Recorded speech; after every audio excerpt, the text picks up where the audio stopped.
Ndewonu Igbo ndị ọma ndị nke m, kedu ka unu mere? Hello my amazing Igbo language learners, hope you are all doing fine. So today our Igbo word for the day is the word ihe. Ihe, very simple, right? Yes, I know, very simple. So the word ihe in Igbo language means something, anything or thing. Yes, the word ihe means anything, something, or thing.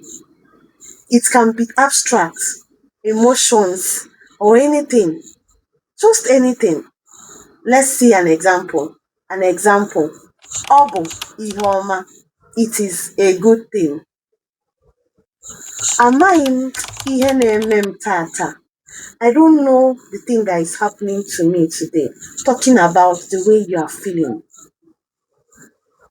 That is one of the ways to express or use it in a sentence. It can be used for any item, cup, book, your phone, whatever it is.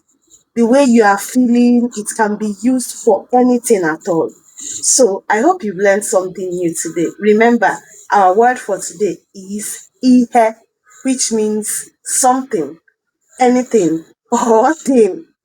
Yes, so the next time you want to ask for something in Igbo language, you can say biko nyem iha, just referring to an item that you didn't mention the name. So that is it for today. I hope you learned something new. Remember to practice, practice, practice. See you tomorrow. Kemesia.